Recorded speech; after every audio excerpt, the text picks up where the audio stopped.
Welcome back to the Stache Club Wrestling Podcast, folks. My name is Danhausen. My name's Jimmy. There we go. Folks, welcome to the show. What's this, episode 170? 170. Yeah, 170. Folks, welcome back. Happy to be here. Welcome to the Stache Club Wrestling Podcast, presented by FanDuel specifically. Folks, we're going to hear from them later on in the show.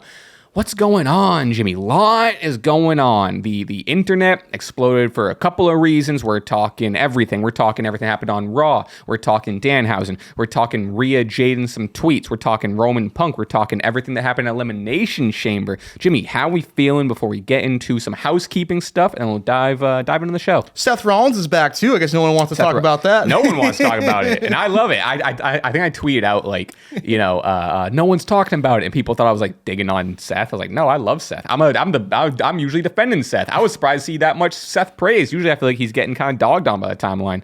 I don't know. I just think there's so much to talk about, and he is kind of getting maybe a little bit lost in the shufflehausen.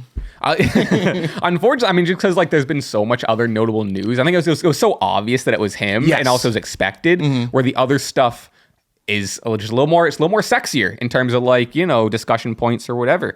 But a couple things. One, I want to give a big thank you to everyone who tuned in to the stream this Saturday. I had a ton of fun, very successful stream at the Elimination Chamber. If you tuned in for a little bit, we're there the whole time. We appreciate it a ton. Also, very important, we have to announce that the chat did win the SCW Prediction Championship. Jimmy, if you want to present it, I don't know what more you can do, but if you want to present a little bit. So sorry, I scratched you.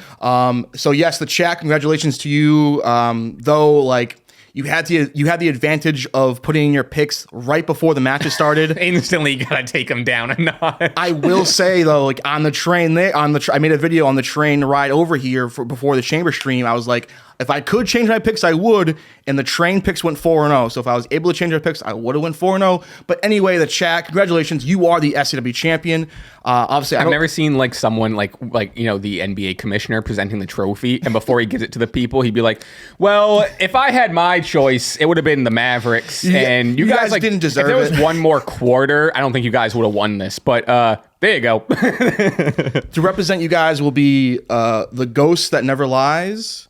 And of course, I'll be talking to the Ghost That Never Lies. And Ghost That Never Lies, who is going to win at WrestleMania? Jade Cargill or Rhea Ripley? Oh, Jade. Oh, yes, I agree. Ghost That Never Lies. Thank you. That Ghost be telling lies.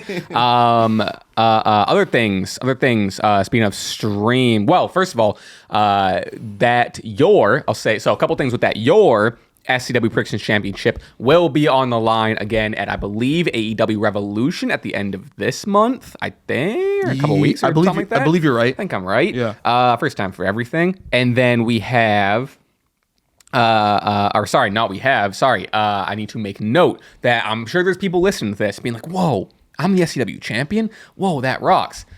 You are only the SCW champion if you were in the stream. Now, if you just tuned in for a little bit, well, I will say, I think you have to vote in the poll. Yes. But at bare minimum, if you were in the chat hanging out, or even if you were active or not active, you were watching, whatever. But if you never tuned into the stream, or you tuned in for half a second and didn't vote on everything, I don't know if you'd SCW Predictions Championship. However, there is a good, I would say, total views on the stream is 15 or 14,000, but that's also, consecutive, I think we were maxing out at I don't know, 400 or 500. I don't know. So there's a point being is I think there might be a few thousand SW champions, but there's also, I think, maybe a few thousand that aren't, that think, I don't know. I'm just laying down the line. Just being honest.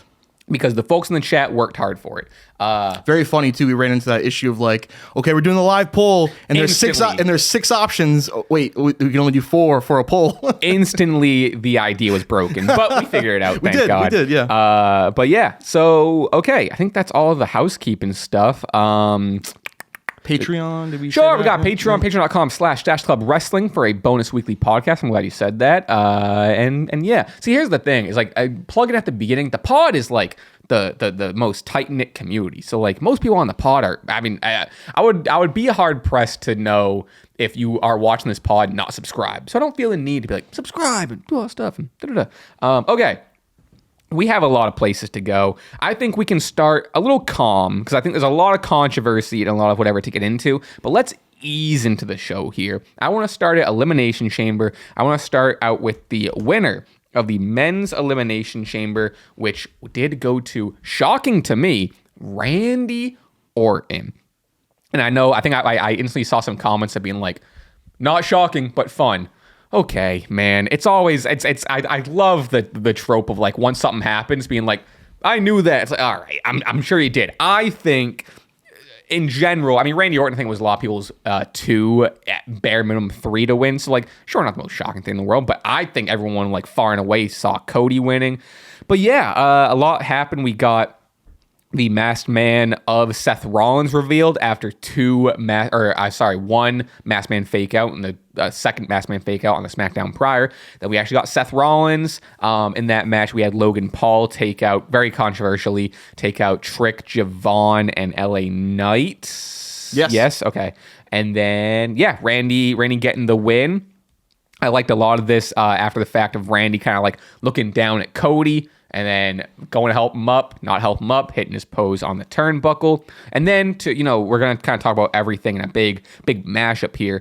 We are getting Cody Rhodes in a title match against Drew McIntyre on Friday. So I'm kind of curious where you're at. We haven't really talked since the stream on Saturday. How do you like Randy winning? What do you see for Mania? What's going on? I really love Randy winning. Me too. I thought it was despite what some people may say, it was pretty shocking when it happened because I think Cody Rhodes was for sure the number 1 favorite, and by a large margin. The fact that he didn't win and it was so sudden that Randy Orton hit the RKO out of nowhere after the interference, I thought really was a cool moment. And some people will point to, well, Jimmy, weren't you someone that was like, oh, push the younger stars, this and that? For sure. And I think there was opportunity for Trick and Javon and Logan in this match to shine, and they did, man. They truly did. Not so much like, in-ring grabs, but, the aura of it and, main eventing in a PLE and being so young and just getting eyeballs on those guys were really good. But of course, Randall Keith Orton gets the W. And to me, the prospects of a Randy Orton Cody Rhodes WrestleMania match is juicy, man. And I really hope that the QB1 Cody Rhodes gets the job done on Friday Night SmackDown. But there's of course, a surplus of shenanigans that could happen on Friday night, and I don't know what's going to happen right now. And right now, that's a great thing. My argument to the Randy thing is always like, because I'm also someone that's always like, push the young guys, and the main event is so old. Is Randy hasn't been in a world title scene in a long time. You know what I mean? It's not like Randy is one of these old guys that like is being shoved down our throat, and I think his presence in this veteran Orton role has been great. And Randy Orton is like a John Cena, where he's in a different class, where if you have Randy Orton still competing and can still compete at a main event level, and also if you need to move some tickets for 42, you put Randy in that spot and you use and get the most out of a Randy Orton in a world title position as you can, because we don't have many years of that left, and I think you can still push the young guys at the same time. So I think it's a little nuanced and a little bit different, but like I would see where people are also coming from. But yeah, I also think, I don't know, I think Cody's gonna win, even just on the basis of, again, I hate to bring it just business stuff, but like, they're trying to, WrestleMania 42 doesn't have the most hype around it right now, and I think Cody versus Randy, I mean, I don't know if I think it's more of an interesting match than Roman Punk. As good as Roman Punk is, like Roman Punk is very interesting. I'm just saying Cody, Randy happens to be, I think, a little more interesting. I don't know if it's the bigger match on like a marquee, but it's a massive match. I think it'd be a better match. Maybe in ring. Yeah. Possibly. Yeah. And not even to have to compare those two world title matches. How do you feel about, instead of that, sticking with a Drew McIntyre in between Randy and Cody? And do a triple threat? Yeah. Yeah, I've seen some speculation the on that. multi-man speculation too. I could see that. I'm seeing still Jacob Fatu might somehow still get involved. I don't want like Drew Randy straight up. I don't want if we somehow get to a Drew Cody, that wouldn't happen. But you know what I mean? I don't know how much I want Drew involved singles wise. However, because we're getting Jade Rhea singles match, Roman Punk singles match. I think I'd like this to be like a fatal 4-way. I would kind of love, and sure, it does like take away from the chamber for sure. That's no one else's fault other than just like creative. It's like, the Hell in a Cell effect. It's, it's fucking February. We have Elimination Chamber. These are the stipulations we have. So like, I don't know. For the sake of the match, I'm gonna fatal 4-way of Cody, Jacob, Randy, Drew. And Drew was the former champion. Jacob wasn't even in the Elimination Chamber. So like, it's kind of fine. There's ways to snake around it. No, he was screwed on SmackDown in the qualifying match when Jay was took over. And a lot of people too upset that Cody's even getting this match in the first place, which drives me bananas. It really, really does, because I get the whole, when Drew challenged Cody was, if I beat you, you don't get a rematch. Well, then it set Cody on this road. First at the Royal Rumble, Drew interfered, and then it was the qualifying match, Drew interfered, and then this match, Drew interfered. So to try to point to the contract thing of the 3 stages to hell months ago and be like, why is Cody getting this rematch? Watch the product, man. And Nick Aldis is a terrific on-screen GM authority figure that had that post-match Elimination Chamber promo on the post-match show and made this match. I thought it was great storytelling and it makes sense. And are you saying that because Drew like cheated all that time, that the contract's like null and void? I wouldn't say null and void, but also the wording of like rematch, because after Drew beat Cody, Drew defended the title against Sammy, and he's been champion for a while, and it really was more so about just because they have another match later down the line doesn't mean it's a rematch from that match. It was more so like an automatic rematch clause, as many as champions usually get. It was, you can't have that, and he didn't get that. Drew defended against Sammy, and Cody was supposed to earn it the right way, but every time Cody tried to earn it the right way, there was Drew McIntyre. And that's part of the story. And Drew McIntyre's biggest rival over the last 2 to 3 years for me has always been Drew McIntyre. And this is a very indicative of that storyline, where I think it will come to fruition this Friday night, where Drew loses that crown jewel. And to me, I kind of hope it's by the doing of Jacob Fatu, who I think definitely was attacked by Drew months ago, and that's the Mania match: Drew McIntyre, Jacob Fatu, in some kind of like bulldozer match or something. I agree with you with the contract stuff, but I wish they would tell that. And you say it's a storytelling, but they're not telling that story on TV really. And sure, we'll get to Friday, but like, I haven't seen any explanation of the contract. I think to me that is kind of a lot of like me, and a lot of people's like making sense of it, and I think that's great, but to me it is a little bit of a cop-out. Well, and that's where Nick Aldis' role plays in, of like, him coming down as an authority figure. I will say though, for Drew's standpoint, I would like maybe pull up to SmackDown with a lawyer, maybe Kiana James. Yeah, sure, but that's what I mean, is like the way we're talking about this is if that storytelling has happened on TV, and it hasn't. It is just Cody straight up getting a match after Drew being like, again, I agree with you that like, it's like the rematch is a little dicey. So I think I take it by WWE is just pulling the red lever and being like, well, we need to sell more tickets. Drew's not doing it. We need to get Cody involved. Let's get Randy involved. And they're kind of, I wouldn't be surprised if they ignore the contract, whatever. And then sure, I think the way to justify it would be that explanation. However, again, I think it's WWE's.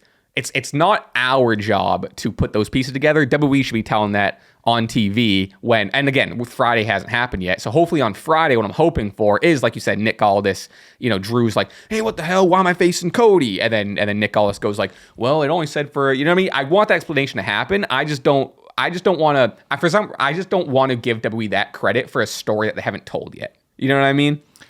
I hear that. I feel like they kind of have told it with maybe not as direct. So there is definitely maybe a piece missing to the story, and so I hear what you're saying a bit. Yes. But I think I will see. I'm kind of also speaking before Friday, because when Friday the bell rings, why doesn't Drew McIntyre just kick him the dick and get disqualified? Well, sure, that's kind of always right. Yeah, why didn't Dom do that against Penta? Sure, yeah. But yeah. So either way, I agree with you. I think it's one of two things, or one of three things, I guess. I would be shocked if Cody loses here. Like, the only thing I can see is like, again, maybe a Jacob run in, Drew retains, and then Nick says the fatal 4-way anyway. But there's just there's zero chance in my mind of a one-on-one Randy Orton Drew McIntyre match for the title. Agreed. So there's gonna be whether it's Cody versus Randy, a triple threat match, 6-man Hell in a Cell, skateboard match, like some craziness, we'll get something. We just won't get that one-on-one match, which I'm okay with, to be honest. I've been saying this for a while, even like before Elimination Chamber, on the prospect of Cody not winning, of like, do we really have like Cody not in a world championship or main event-esque sort of, well, it probably won't be the main event to say that, even though there's 16 different main events now. But I would say Rhea and Jade probably get night one. I hope so. They should. At first I thought I think I prefer Liv Stephanie in night one. I don't know. It doesn't matter. We'd like to take a break in the episode, tell you about our sponsor today, FanDuel. College basketball is nonstop. Big games, tight spreads, momentum swings every night. And now FanDuel is giving you a way to turn that energy into even bigger wins with a college basketball parlay profit boost. Here's how it works. Build any college hoops parlay you like, the early tip, the rivalry game, the ranked matchup, the late night West Coast shootout, mix spreads, totals, props, whatever fits your read of the slate. Then just apply your profit boost and instantly bump up that potential payout. Go safe, go spicy, go with the team you've been following all season. It's your parlay, your style, now with more upside behind it. Head to FanDuel.com/believe to get started. It's BLEAV. FanDuel, play your game. Must be 21 plus and present in select states. For Kansas, in affiliation with Kansas Star Casino, or 18 plus and present in DC, Kentucky, or Wyoming. Opt-in required. Minimum 2-leg parlay required. Bonus issued on non-withdrawable Boost Builder tokens. Restrictions apply, including any token expiration and max wager amounts. See terms at sportsbook.fanduel.com. Gambling problem? Call 1-800-GAMBLER or 1-800-MY-RESET. Call 1-888-789-7777 or visit ccpg.org/chat in Connecticut or visit mdgamblinghelp.org in Maryland. Hope is here. Visit gamblinghelplinema.org or call 800-327-5050 for 24/7 support in Massachusetts or call 1-877-8-HOPE-NY or text HOPE-NY in New York. For Louisiana, call 1-877-770-7867. Thank you to FanDuel for sponsoring today's episode. Now back to the show. But okay, second Elimination Chamber match. We have, speaking of Rhea Ripley, we have Rhea Ripley winning the Women's Elimination Chamber match. I'd say before Friday, I was really like, oh, it's Tiffy. I mean, that was my prediction. Your prediction was Raquel, right? Yeah. Which I also think is a great prediction. I think I kind of fancy booked myself into a corner a little bit with the, triple threat with Liv. And, I still think that would have been a good option. I think it's still kind of a option. I'll say something can happen. Something can happen because Liv was very much like, "Oh, Raquel, go challenge for the IC title on Raw." Which, like, if I'm Raquel, I'm Big Mommy Cool. Yeah. I shined in that Elimination Chamber. They were chanting for Raquel, and like it's already kind of going viral with her antics in the pod, which is like, she did a really good job. Her and Kiana James. People have been going crazy over the Rhea and Alexa callback. Everyone's like, can Buddy Matthews fight? Which, like, yes. Yes, he can. Yeah, scary man. So we are getting, after Rhea lost her, which we haven't talked. Wow, it's time's crazy. Rhea and Io lost their tag team titles to Nia and Lash, and that's a whole nother discussion of what the tag team titles are looking like. Personally, even starting there, I'm a little bummed. I liked the idea of Rhea and Io going into Mania with the tag titles and doing some tag thing. I love the team, and now is again. I know I'm starting to sound annoying, and it's not what this is about. But like, and I'm never one to talk about this, but it seems so blatant that Mania is not that hyped. So you need to put a Cody Rhodes and Randy Orton in a main event. You need to put who I would say is your biggest star under 40 years old in a Rhea Ripley in the main event, name recognition wise. And to me, it seemed like it was going to be Tiffany or Raquel. They might have hit a little swerve, take the titles off Rhea Io. We don't have to talk about it right now, but I'm really curious what this means for Io for Mania. And like I said, the tag team titles. But regardless, Rhea wins. Don't know what Tiffany's doing. Don't know what Raquel's going to do. But we're getting Rhea Ripley versus Jade Cargill at WrestleMania for Jade WWE Championship, and we get a little face to face on SmackDown. And then, which I don't know. We talked a little bit about off pod, but. I don't know. I'll pause there and I'm curious what your thoughts are. Because there's obviously the tweets we want to get into, but kind of just curious where you are even before that about Rhea and losing titles and all that stuff. I thought it was the absolute right move to have Rhea Ripley win this chamber match. I truly did. I was kind of speculating I kind of saw your vision with your prediction of Tiffy, and I'm like, that to me, that match doesn't have much juice to it. As much as I love Tiffy Stratton and think the world of her and think she has a bright future, like I don't know if that's really going to do well for her, because right now for me me, she's in a weird spot where she does not, to me, seem like a natural baby face, but that's neither here nor there. Her gear, though, probably one of the best gears I've seen in a while. And then like the women's chamber match went by so fast, but I thought they shined, and like Kiana James looked really good. I love her aggressiveness through like every time someone got out of the pod, really good. just really rushed into the pod, and then Raquel's performances and and the double pin that Raquel got. I think Kiana was the one that got put through the pod. Good spot. Because like again, like Kiana has as much momentum as she got right now. She had no chance to win that chamber for me personally, but she shined, and they really treated it like a big deal where she kind of got the most brutal elimination almost. But back to Rhea Ripley, I think it makes the utmost sense for the biggest money match you can really get out of the women's division right now. I think is Jade Cargill and Rhea Ripley, and boy am I excited. It's crazy to realize that the next 40-something days Rhea Ripley is an op for me because I am a Jade Cargill stan. And then the extra stuff on Twitter, which I thought was awesome. I think it's really getting everyone the eyeballs on Jade versus Rhea, which, you know, I definitely truly think it's a work. I do. But I could be wrong on that. And even in the discussion point of like, you know, it was, you know, kind of back and forth between Jade and Rhea, but then you got like almost the whole women's division chirping in on Twitter, and it's almost like everyone versus Jade, and it's really kind of developing this picture of like Jade as this big time heel and villain, this and that, and maybe truly disliked by the women's roster. I don't know. There could be things being placed off of like kind of like true opinions, but I think the waters are murky, and that's to me always a plus. People kind of reference, you know, this kind of happening last year with Tiffy and Charlotte, and I thought that really added to the match. Actually, people were kind of dismissing like, oh, that kind of was a bad thing. Like, they went like totally off script, and they just like calling each other out, and like I think what Tiffy called her out on her divorce or some shit. Yeah, it's crazy. I thought it really kind of added, you know, more juice to the rivalry and made me more excited to see the match. But I think it added more juice in a bad way, because that shouldn't have happened. You know what I mean? And it's like that's what I do love about wrestling. It's live TV, stuff goes off script or whatever, but like I don't like. It's one of those examples where it's like I liked it, but I did like it for a bad reason. You know what I mean? And the tweets themselves between Jade and Rhea, nothing was totally out of bounds. I thought it was very I'll be honest. I hate all this. I don't like it from even if it's a work standpoint or whatever. It's not entertaining to me. It's dumb. I don't like that both main events for WrestleMania have both like.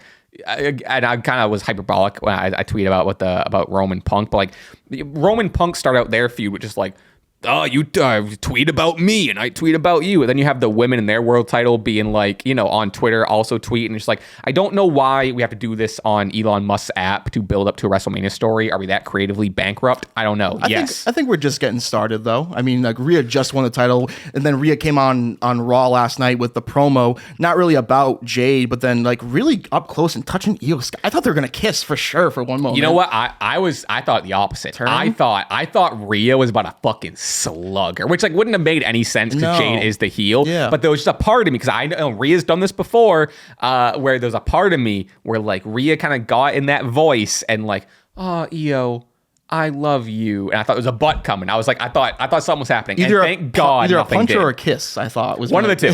One of the two. It was kind of like a goodbye, because now Rhea is going to be challenging for the SmackDown title, and I thought that was a really nice touch for them to be like kind of putting a bow on it. Yep. And I think I mean they aren't going to be going anywhere realistically. I think they're going to be intertwingling. Intertwingling, is that a word? I don't think so. But you know. With the stuff on Twitter, it to me, I thought it added juice and it was a lot of fun. I even got into it, and I was kind of chirping, and I think if you keep it on a level of like not keeping it too personal, and the shots were whatever. But I will say it's interesting seeing like the dynamic of like kind of everyone versus Jade. But regardless, the Rhea promo on Raw too, I thought she looked very upset. Like when she got serious, it was very, very like looking right into the camera and made sure like, hey Jade, I'm coming to SmackDown to do the face to face with you, and I'm excited, man. I truly am. But you don't think a little bit of this is like lame? Like to me, it's lame. It's dorky. It's dumb. As someone that is constantly on Twitter on a Monday morning, it gave me a lot of juice, and I was having a lot of fun with it. I like seeing the discourse, and I think it's just kind of fans happening. And then like to me, well, I was kind of making the point off pod of like, I feel like wrestlers take to Twitter all the time with feuds. And like, to hear this criticism about that, sure, but like you're also, and it's also ironic to me, people tweeting about that of like, oh, why are we on Twitter doing? Well, you're on Twitter right now doing it. I haven't really, like I said, I I think this is all dumb. I don't like any of it. Whether it's, like I said, if it's a work, I think it's a dumb and lazy way to build a feud. If it's a shoot, then I think everyone looks kind of silly in this and everyone looks kind of bad. To that point, though, is I've been kind of ignoring it. I haven't really seen a lot. So if we want to take this opportunity to kind of brush up on what's been going on. There's some certain phrases I don't really know what it means. Like Jade said something about hit dog, something about a hit dog, and then holla holla, and then Chelsea Green came out of nowhere and said son holla holla bitch, but then edited the tweet and said something about, and it's fun, man. I think it's all fun and games. And then here's the thing. I remember last week But what if it's not? What if it's serious? That's the thing. What if it's not a work? Because I think you're in the minority thinking it's a work, which could be a good thing because then everyone's getting worked. But like, what if this is actual real, just like like ego thing, or like it's I've been seeing like if this is all real and then other women's wrestlers are coming, which also goes to your point of it being a work, because it's very unprofessional for like 3 or 4 women to publicly be coming at someone. So like, I think somewhat too, like some of those other wrestlers might be getting worked themselves, because like Nia Jax chimed in, like, you're a heel, like why are you kind of chiming in this and that? Like Chelsea Green's character doesn't really make sense to kind of come at Rhea, and there definitely might be some like real animosity towards Jade, but I think that's what the beautiful thing about wrestling is, when you're able to add some real life issues to the storyline. Will say, I could be wrong, and I'll put the hand up if I am wrong, but I'm very sure this is part of the storyline, and just, you know, something to on a Monday morning to start this rivalry, to get the people talking as we are right now. So what kicked it off? It looks like this thing kicked it off with Rhea.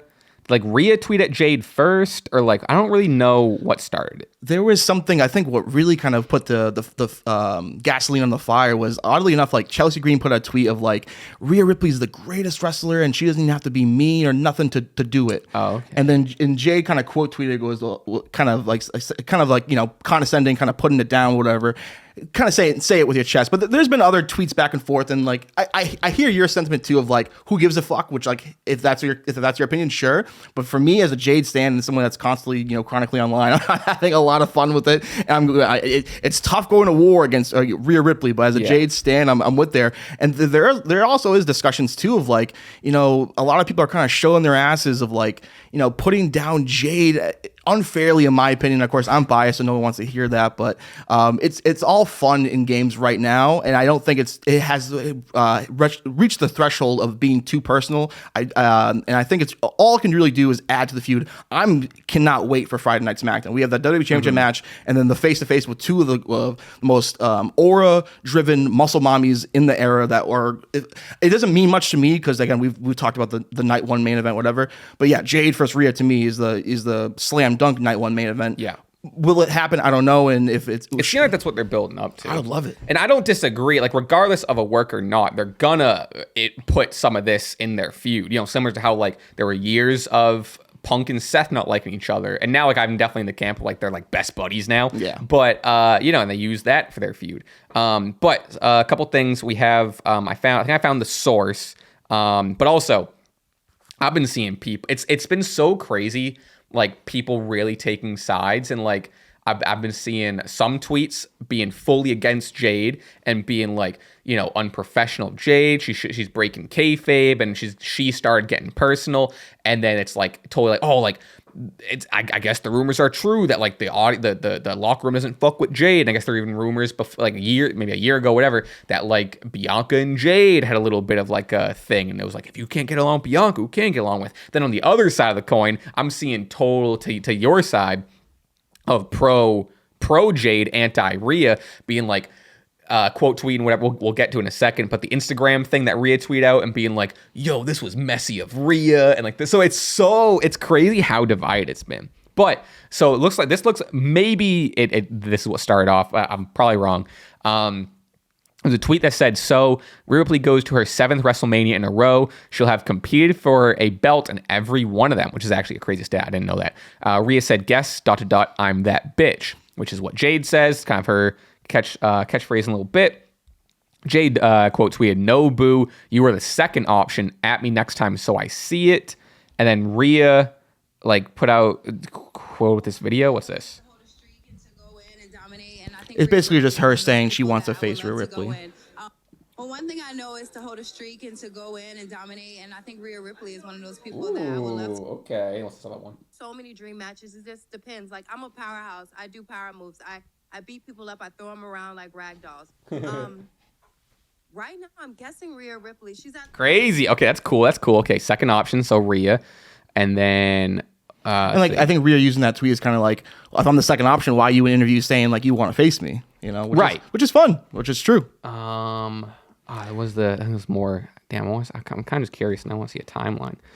And I think Jade mentioned something about Rhea always being in the creative room, which is kind of the fourth wall breaking thing. Which at this point, man, if you're on Twitter and you see that and you're mad about the fourth wall being broken, I'm sorry to tell you, maybe take a break from watching WWE Unreal for a second and look in the mirror. It's fun. It's a fun thing. I disagree. I think it's lame. Okay. I think it's lame. I don't think I just like why. Like, it's not fun. I think we already, and I'm actually surprised to hear that from you, because I think you're usually the person that's like, keep kayfabe alive and keep, you know what I mean? But the lines are blurred with it, where it's like, I think it to me, that really did kind of struck a nerve with Rhea Ripley on some real stuff, I think when you can do it in a especially a big time championship WrestleMania feud, and it kind of, again, blur the lines and make it seem real, I'm all for it a little bit.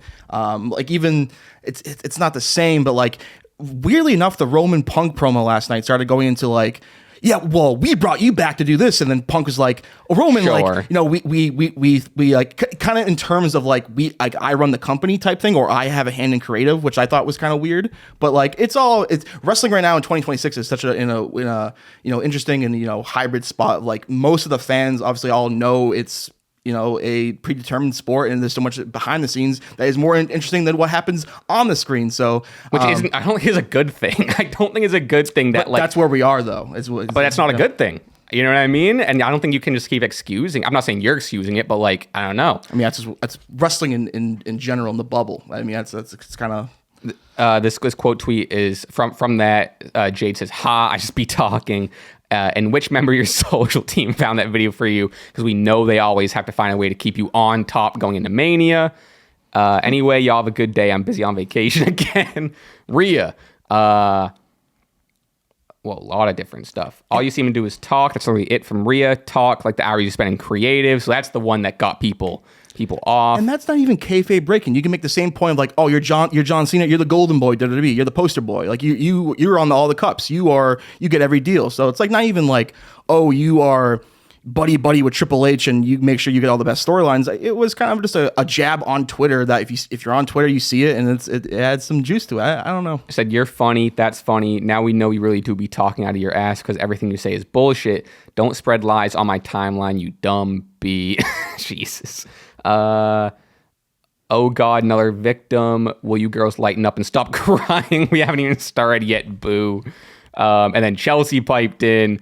Rhea's proof that you can be kind, respectful, and most talented wrestler in the world. Which wasn't even, is that a shot at Jade? Because then Jade quotes that and says, it's no point to even go and embarrass you on this app. You always have something to say about everything. Nah, she does. And then look at the top reply. It's from me. Oh, this one? Yeah. Well, yeah, they're all going to be from you. Jade says, or sorry. Okay, is this the one you were talking about with the dog thing? Yeah, I don't understand this. Damn, hit dogs really do holler, woof, woof. Hit dogs do holler. Because Jade had a tweet earlier that referenced holla, holla, holler, which people were like, Kelly reference? Or like, I don't know. I'm kind of lost on there. It might just be my age showing, but... that says, Chelsea, don't edit it now. I got to edit it for job security. Can't be losing my job over the beat. I just said bitch in it. Well, that's Jade's nickname, so I kind of don't believe that, Chelsea. Sorry. Plus, like, creative does love you, and you do like 80 podcasts, and like, I don't know. I think Jade has a point.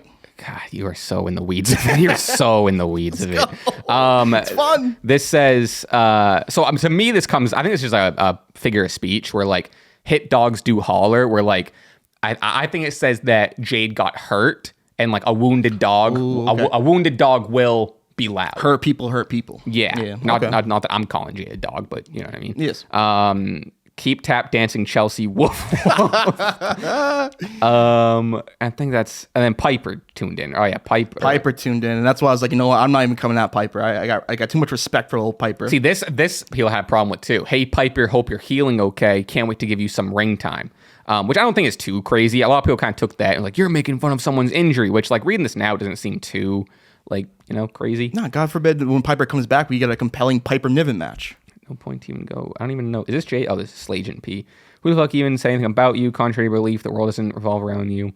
See, yeah, that's the thing is like why like it's a Rhea match. Like Rhea doesn't have anything to do with Chelsea and Piper. What's up with all these girls kind of logging on Twitter to go to bat for Rhea? It's really interesting. I think there's definitely some jealousy from Jade Cargill. These women are intimidated by Jade Cargill, and I can't blame them. I really can't. I can't tell I can't tell if you're talking kayfabe or not. I can't tell, and it all sucks. It all sucks and is annoying, and I hate it. All right, let's move on. AJ Lee, new IC champ.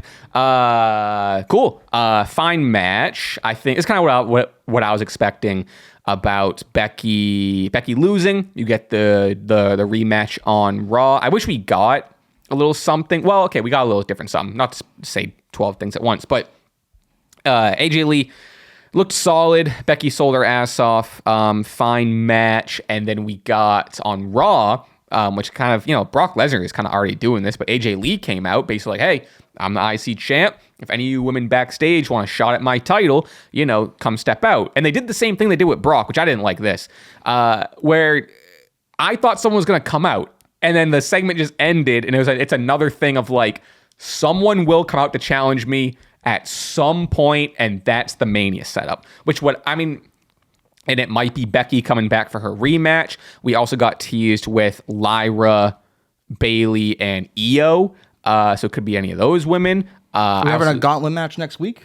Is that what's happening? For the number one contenders, and it's a very decent list of people. Io Sky's in there too, which I think would be the favorite. I missed that. Sick. Yeah, I don't know when it was announced, but I did see the graphic for it, and I'm very excited for it. Monday Night Raw ruled this past Monday Night Raw, but there was no women's matches on Raw, which is an issue. There was a lot of women time though, which is good. And then to your point, yeah, like if AJ Lee's the IC champ, the mid card champ, the workhorse champ, have a match. Do an open challenge and like prove that you can still wrestle. And she can. She had a decent. Because that's what I thought that's what we were building up to. Because she was like, I'm a defending champion, which kind of got the same like thing. But I'm glad you said this. I didn't see this. There will be a women's gauntlet match next week, determine the number one contender for the IC champ. We have Lyra Valkyria, Bayley, Io Sky, Raquel Rodriguez, Asuka, and Ivy Nile. That's gonna bang. I remember last year there was Becky. Interesting. No Becky, indeed. Yeah. Damn. I would have really bet the house. I mean, we're still early, but I would have bet the house that maybe it's.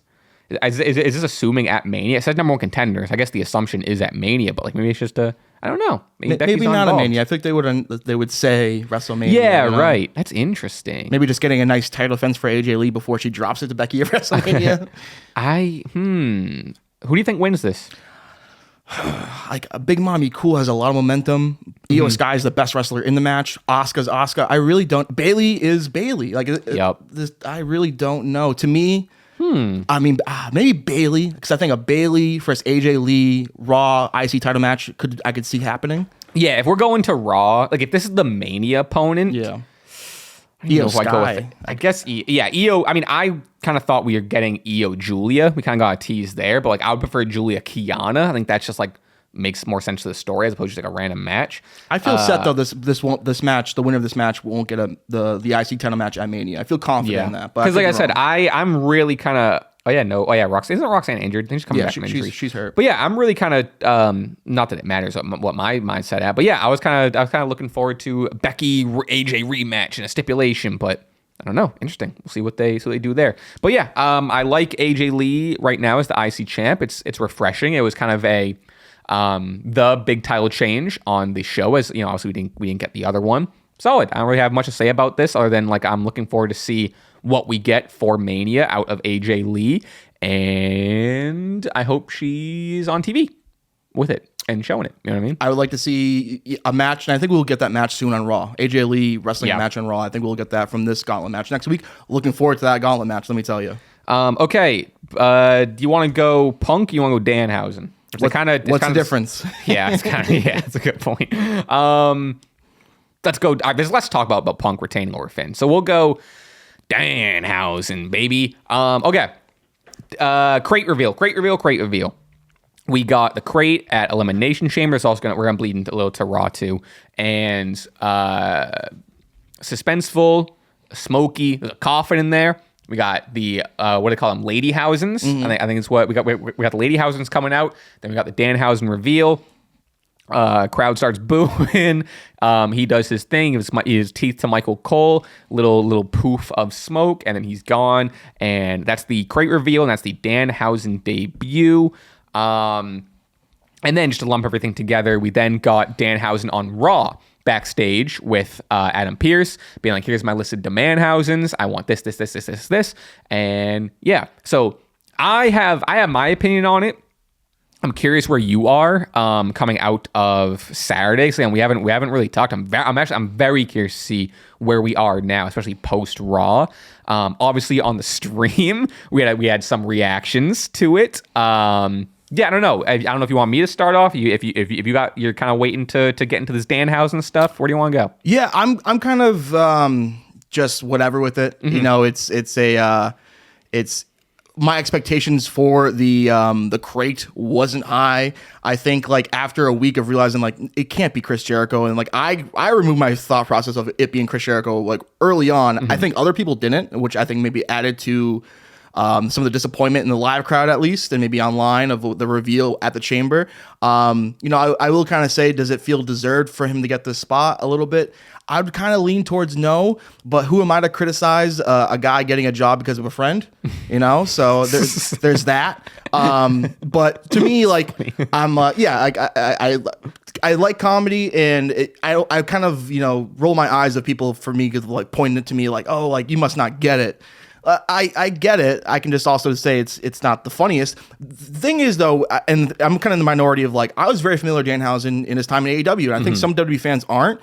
Say a lot of WWE fans. Yeah. And I think for me, during my time of being a big time AEW fan and watching him, I was kind of like, oh man, like we're kind of going away from Graps, and like, but to me, it kind of falls under of like me kind of being overall a bit neutral on it, because I do realize I'm not the only person watching the show.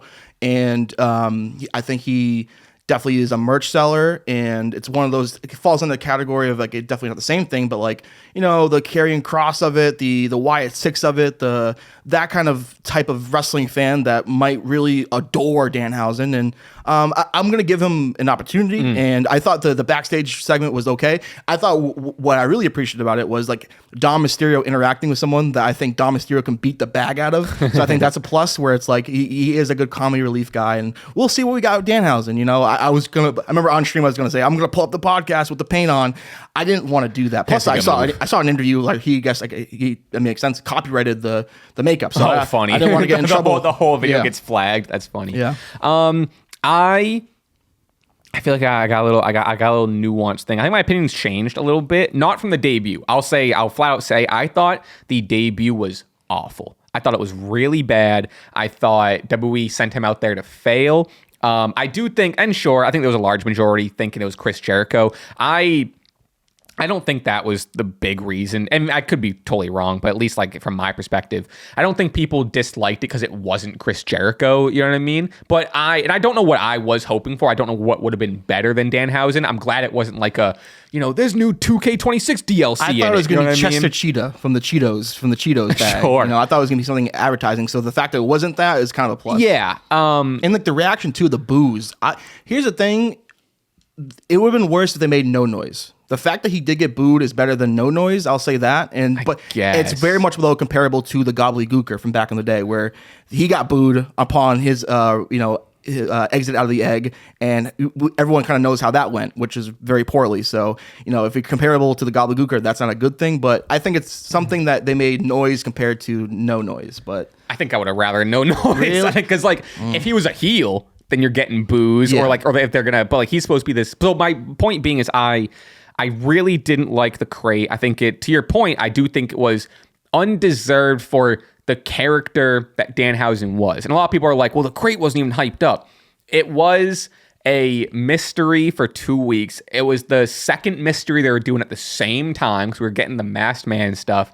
We were coming off SmackDown with a pretty lame and what turned out to be a fake out Masked Man reveal. So and this happened before the Men's Chamber, before we got the Seth Rollins reveal. So we just kind of had like mystery reveal fatigue. And I think everyone just kind of wanted something, and like something really moving, like needle moving, right? And Danhausen wasn't that. Now, what I will say is I loved his backstage segment on Raw, and I really like Danhausen. And I think I'm not seeing too much of like I think the debut was terrible. I like Danhausen WWE. And I think those two, we can have both, and we can admit that like you can like a wrestler and then also be like, well, yeah, that part was terrible, but like, let's move on from that. And now, hell yeah. Because I thought the comedy backstage with Pierce was really great and funny. And I think beforehand I was critical of like, how is he going to fit in WWE? This is how you use Danhausen. You don't put him out solo. Like his whole thing is it's comedy. It's dry humor. You don't put him out there solo on a big day. It's on a PLE. It's taking up spots on a PLE after 2 weeks of hype. And yes, a crate is silly, but like, we don't know what it is, and we're like I said, we got a shitty Masked Man reveal, so we're hoping for something. And I think the crate thing though was a bit immediately tongue in cheek with the whole send it to SmackDown, which like the crate says open at the Elimination Chamber, so immediately it was all kind of laughs and like for the crate itself, for sure. Yeah. But I do think like I don't think it was played up at I don't think it was played up. I mean, that's just me reading it, but I don't think it was played up that silly. I do think at the end of the day it was silly, but I think it more so just goes to like, can we get like an exciting needle moving reveal sort of thing, which is like whether it was silly or not, people were just kind of crossing their fingers of something like a little more, whoa, I can't believe it. Point being though, is, Danhausen isn't this like main event guy or a big return or a big debut that you have on a PLE, in my opinion. What they had him do on Raw is perfect, and that's how you use Danhausen. That's who he is. He's not a guy that's going to come out and the whole crowd goes crazy. Whoa, we got Danhausen. Da-da-da. I think I think his AEW debut was perfect, where Adam Cole just pulls him out from under the ring. He's holding on the chair, curses Adam Cole, but it's a quick thing. I think WWE really sent him out there to fail doing this whole spectacle. Because yeah, he had dancers and he had, Do you think that part of the storyline could be though, like the WWE did that a bit on purpose as like they're trying to puppet him out to be like a mascot, and they kind of knew like the negative reaction could have been a thing, but like the fact that like people kind of jump down to this negative hole towards like Danhausen, and it kind of plays off well with this character, I feel like, where it's like you're really going to be enraged by this like kind of cute zombie TV host. Like I don't disagree with that, because I do think like his character, part of his character is being this like lame, dorky, kind of Conan O'Brien sort of character. And Adam Pearce was like, hey guys, talk to Danhausen. So like he's kind of like a corporate like, hey, funny guy type thing. Yeah, him being like I said, it's kind of like lame, like, whatever, is part of his character. And like even the little puff of smoke for the pyro tells you that like, oh, he's not supposed to be taken seriously. But again, the fact that he got the production yes for all those Lady Housens and a dance number, like it's still a 2-week mystery. It's still a mystery coming off of like bad mysteries. It was a revealed debut on a PLE. Yeah. I think that was, which again, I don't disagree with you that I think like, part of it was like, oh, I just think, I don't know. I think the boos to me told like the crowd was like, this sucks. We don't know who the fuck this guy is. We don't care, because what we're seeing is he is lame, but it's not like a quirky lame right now. But again, then you had the stuff on Raw, which I thought the comedy really came off, and that's what I liked about it. So you know what I mean? And he's really dominated the conversation, like we alluded to at the beginning of the show. Like he's taken up, kind of overlapped like the Seth Rollins storyline. I would say so. For sure. So a lot of, whether it's good press, bad press, people are talking about the Housenator, and it's definitely interesting. I'll say that too. Like overall, it is interesting, and I'm curious to see where they go from here. I will say it's like right away from what I know, not for me, but we'll see. I really liked I think he's had like this, the crumpled up, or what got me, he had his Danhausens, and he was like, first and foremost, I want the Triple H point, which I thought that was good. I liked that. And then Pierce took the thing. He's like, why is it soggy? I dropped it in the toilet. I don't know. I like his like dry humor. And again, his like, not just, I feel like I'm talking, we'll move on, but 1-0 curses. Well, no one curses. His dry humor is meant for that sort of setting in those little spots. His character and dry humor isn't meant for the debut and like the spectacle, and I don't know, and I'm not, I could be wrong about that. People liked it, but like I said, I like Danhausen. Now I'm pretty excited for him, but like I thought the debut sucked. Like Mini Portable went viral because she was at the show and she was recording a reaction. So funny. And why it went viral is like some guy in the background is Nate.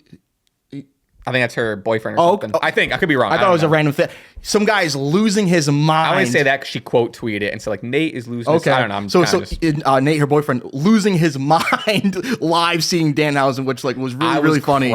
No, which I think is again like kind of a better to get that than silence. I think No, it's not. No, it's not because he's consistently. Yes, it's a bad thing if you're getting shit on, and eventually you won't be on TV if it's that bad. But yeah, I just the fact that any reaction is kind of better than no reaction. But it's I guess, but I just still don't think it's. I think if someone's screaming their head off because they're like, "No, I hate this," isn't, and that's not like anywhere near your point. Like, I don't think is good. And I think there's always talk about like the internet versus the in crowd and whatever. And like over the years, I've started to walk that back because like everyone has internet access. I do think a WWE fan is a little bit more casual or whatever. But if you're paying $1,000 to sit like in the first 10 rows of WWE, you're probably a pretty big wrestling fan, or at least a big WWE fan that you're probably looking at some Reddit forum or you're on Twitter once a week seeing some stuff. And the fact too, it was,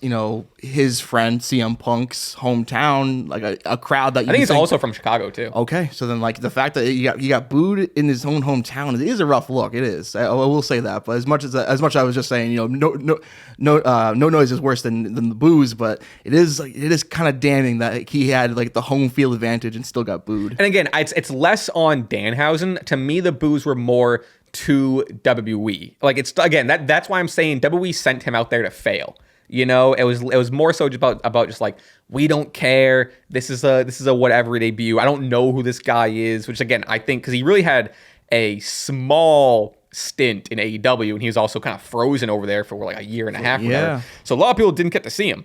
So I don't know. I think WWE. I saw like a meme that was like, the way CM Punk was selling Triple H on Danhausen, like, no, and there was like a Kenta Kobashi highlight reel. It was like, no, he's over. He's the guy. I think they just kind of overestimated the reaction. And I think now going forward, it's like the tide has changed a little bit. Now they see what Danhausen actually is. And he's, like I said, this like Conan O'Brien one-liner sort of guy. And then to the whole thing of it, which we still have, which it's not much to even cover about Punk and Finn, but the curse worked. And that's like the type of silliness in wrestling that's like, we don't get curses nowadays. So Dom got cursed, which we can, I don't know if we want to get into it now, but like, yeah, that kind of had IC title implications. I wouldn't say the curse though, in actuality, costed Dom the title. I think it was a really, really good match. And then what the real story was Finn didn't help his friend. Which, I mean, Dom did say, "Hey, Finn, don't help me." But as Corey Graves said in commentary, Dom didn't really mean that. We'll see at the curse because I don't know. Coincidentally, he cursed him and Dom lost the title on his first defense. Yeah, you got me there. I don't know. You got me there. I guess we're seeing. I'm a Danhausen defender and you're a Jade Tweet defender. I think that's the line we've drawn. Yeah. And that'll be the line we've drawn this episode. Absolutely. Wait till we get to LA Knight. I liked LA Knight. Him driving the ambulance, I liked it. I mean, but how did you like the the botch? the major botch, which like I think to me a lot of people and then more so because there's a different angle that came out with Randy Orton corpsing about it. He does. I will put the hand up and say like he does kind of have an issue, especially with that move with botching. And again, he's a 300-pound man, muscular as all hell, doing that move. Whatever shit happens, and of course too. Now, oftentimes is he in the main event where those ropes were definitely greasy from the men's sweat. I think Finn also had a minor hiccup on it too. But the ambulance thing, which it's funny because then I posted a tweet yesterday of the clip of him driving off the ambulance. And the caption is, LA Knight can't do anything right. But then I did add a scene from the movie Ambulance where an ambulance like blows up.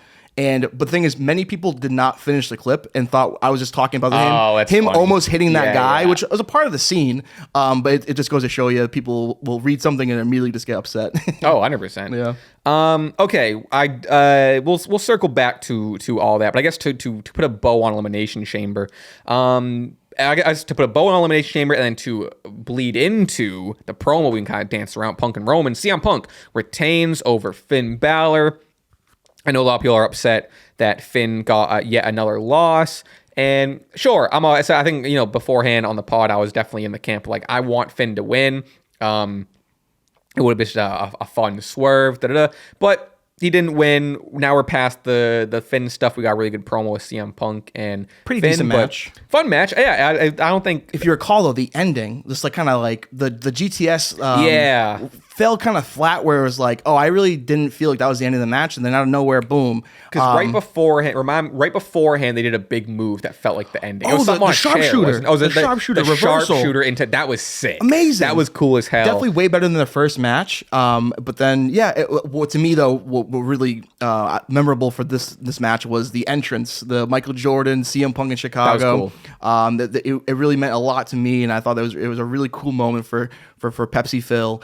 And then leading up to this promo on Raw. Yeah, I think I saw like a needed defense, as tough it is for the Finn Balor fan base. It seems like we're gonna get, not to lead the horse to water, but him versus Dom probably at Mania for no title, which I will talk about it. But more importantly, I want to dive into this Punk and Roman promo. I thought this rocked. Again, as much as I was sitting here the past weeks being like, I want Finn Balor to win and be a fun shakeup, these promos are proving me wrong of like, oh, this is the match. CM Punk coming in, again, it's a lot of the, I'm gonna say a lot of the same, but it's a lot of the same because it's they have a blueprint of what they're built on, where it's like Roman last week said he hated, or 2 or 3 weeks ago said he hated Punk, and then there's a whole thing of like Punk and the Shield lore and Punk bringing the Shield, and they're building off of that, building off their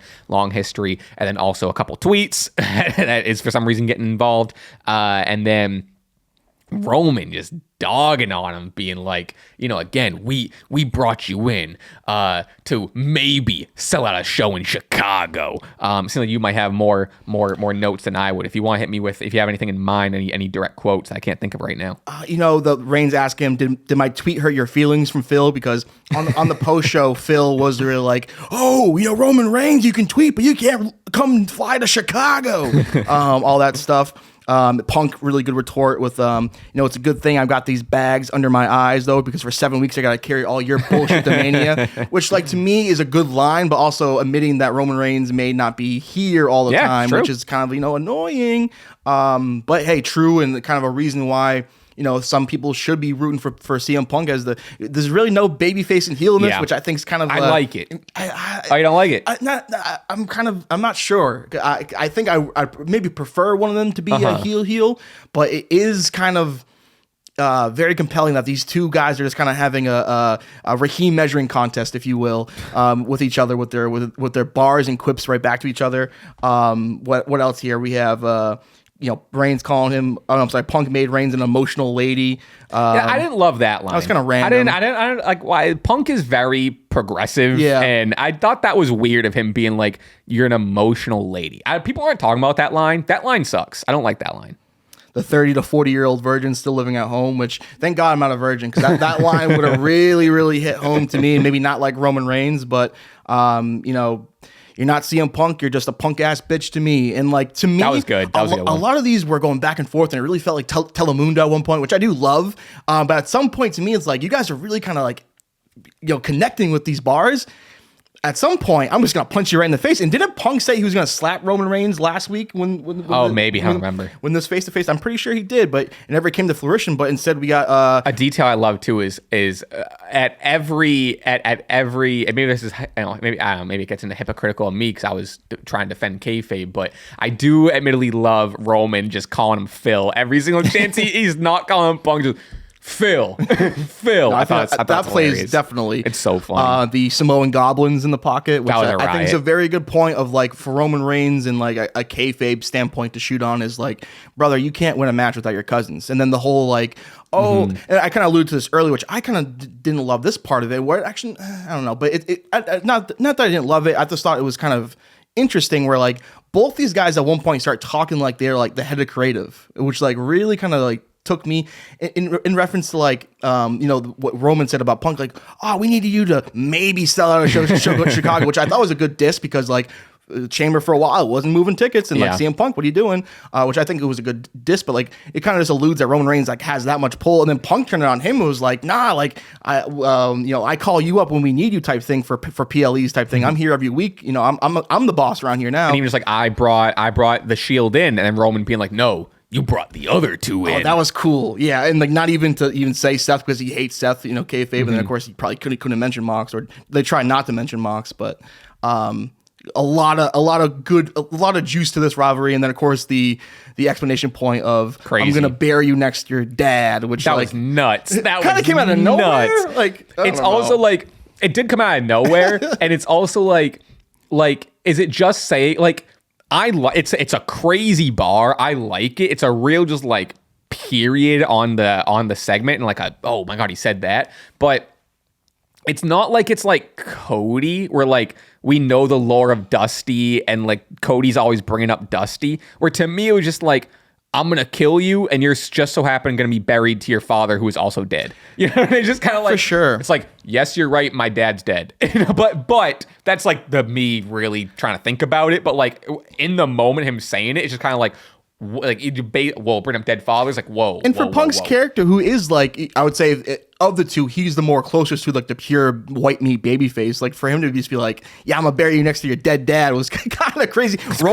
Roman's acting though was phenomenal. He was frozen, and then he just kind of let Punk walk away, which I saw some people kind of like, oh no, he should have gotten right there and there. But I thought it kind of played well to, man, Roman's a dangerous man, and he will get his eventually. It definitely part two of that very, very good promo at the start of this feud.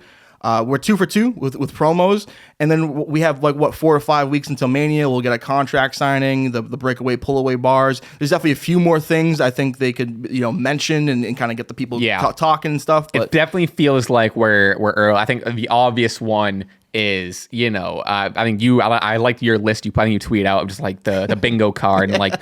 And obviously, to break the fourth wall or whatever, Roman okayed that line for the dead father. Oh, yeah. Will be very curious if CM Punk okays a line about maybe a certain pet that he loves. Yeah. I bet yeah. I was kind of speculating no, just because unfortunately Larry passed away a few months ago during the Braun Breaker feud. Braun Breaker, who literally barks for a living, didn't mention, and of course it's a Steiner, so you know he has no filter, didn't mention the Larry thing, which, hey, if he wasn't okayed with, I'm assuming maybe Larry's whole family, because I can imagine Punk, who famously, talked down to Paul Bear right after he died, which Punk in an interview last month was might have been Fightful, but he was talking about the Paul Bear storyline, and he made sure to talk to Percy's family and Undertaker personally, be like, hey, can I use this? Got everyone's okay, and then did the classic heel, whatever. I definitely think, and I'm speculating here, and whatever, and it maybe not, because time heals all wounds and things eventually get okay to be said, whatever. But there definitely could be a thing of don't mention Larry. The House of Punk does not want you. Yeah. And here's the thing, it doesn't need to be mentioned. But now you mentioned the dead dad. Well, that's the thing. Now. Yeah. And obviously this is talking kayfabe wrestling fan. Obviously, if he doesn't, it's his real life stuff. But to get in just a wrestling storyline here, whatever. If Punk's bringing up a dead dad, I think Roman's got the full leeway to be blah blah blah blah. And what about Larry? You know what I mean? And it's okay for Roman to say it too, because he's a dog. He's a dog. He's a big dog. Speaking of, there'll be some tie-in where Punk will be like, "You were the big dog." Speaking of little dogs, or I don't know, something. But again, I could see Punk, because Punk does love the game with the promo, and he loves a pipe bomb. So I could see, especially after some time being passed about Larry, I could see him being like, pull it. But I think Mama AJ Lee needs to also approve that too, because I think she might be something of maybe not being okay with it. Which, again, if you're not okay with it, then sure. But also this: if my dog died, people could talk about it the next day. Yeah. Oh yeah. If people make jokes about, I was gonna say the national tragedy, but people do make jokes about national tragedies all the time. So I think eventually. But here's the thing: with wrestling code, if something is said not to talk about, you don't talk about it. But like we just tell that to Jade. Huh? Tell it to Jade. Well, no, that's why it's awesome. That's why it's awesome. And with Punk though, he is like the Taylor Swift for men, and like there's so much to talk about with Punk. Whether it's the AEW run, whether we get to some UFC talk, which like subjects that have already been touched upon, but to me still play as a, oh my God, did he just say that? And it adds a whole lot of fun to. And then Roman Reigns too, kind of stuttering on his words a little bit, flubbering his words a little bit on Monday Raw. If you're gonna do something, if you're never gonna wrestle, how about you make sure you hit those notes, pal? A little flubby. I didn't think. I thought it was like one or two. I think those giant new teeth of his are kind of messing up his mouth form a little bit, and you just see a little bit. I mean, hey, I don't want to give too much to Punk and it's for use, but I think there's some stuff to make fun about Roman Reigns too. Oh sure, 100%. I'd be shocked if Punk doesn't bring up like the teeth or whatever. God, I do wish Punk was in AEW right now. The MJF would have some fucking ammo, dude. God damn. Okay, we can kind of transition to back to. Wow, we haven't even talked about Seth Rollins yet. Yeah, but we have Penta. We mentioned Seth at the beginning, but we kind of mentioned him like how no one's talking about him. We got Penta losing the IC title, coincidentally, if we want to say, off the curse, but also, there's a little bit where JD was going to interfere, and then Finn was like, no, don't let him do this on his own. Still end up causing like a ringside distraction that would help Penta get the win. Long deserved Penta IC title. I'm a hype for the guy, long overdue in my opinion, but leads to a couple questions. Does this mean we are leading to Finn Balor versus Dominic Mysterio at Mania? Obviously, maybe not for the title. It seems like obviously the title's off them, but like, is Penta still going to be involved in this? Is Penta doing its own thing? To the second question, what does Penta do at Mania? Who does he face? I was trying to think about it beforehand. I have is it going to be El Grande? But him and Chad are like buddies. If this company was cool, it'd be Rey Fenix, but that's a whole nother discussion. I'm not sure really what Penta does. I would hope he doesn't get lumped into, I think, what should be a one-on-one match between Dom Mysterio and Finn Balor. I think there's a lot of, build towards that and just, chemistry that needs to be said. And of course, that was the match basically last year, minus Braun Breaker. So I don't want to see that again. I think I for sure want Penta on the card at WrestleMania. I mean, to try to speculate an opponent. I mean, I actually have no idea. Yeah, it's tough. Maybe like a multi-man, but like that's kind of I don't know. We'll see what happens. Yeah. I'm very excited though. It was much well deserved. His first title win on the roster since he came into the WWE scorching hot, and then we were talking about world titles, and he can still eventually get there one day. But also hats off to Dom Mysterio too. 2 for 2 now on losing the IC title and making it a super memorable match and moment for his opponent. First being John Cena, now Penta. So like overall, and then of course the Mexican Destroyer now finishing matches. I'm always a fan of that. And the story playing out with Dom and Finn. Finn didn't help him, and I think that's definitely going to be the Mania match. Finn versus Dom. Penta will figure it out. I will say, I wouldn't mind seeing like Oba Femi get the title at Mania in some aspects. I can't really see like a one-on-one Oba Femi Penta match being built, but because I am now worried that Brock versus Oba is not happening, unfortunately. Yeah, I don't know what's happening with that. But to Finn Dom, I don't know. I tweeted out that like, I hope Penta wins, but also this. Like, yes, I fully agree that you don't need the IC title for Finn versus Dom, but I think it would have been better. I think, again, and this is very speaking before we see what happens with Penta and like da-da-da. So early comments, but, Dom has had this IC title for a long time. He's pretty, at least in 2025 to 2026, he's pretty synonymous with the IC title.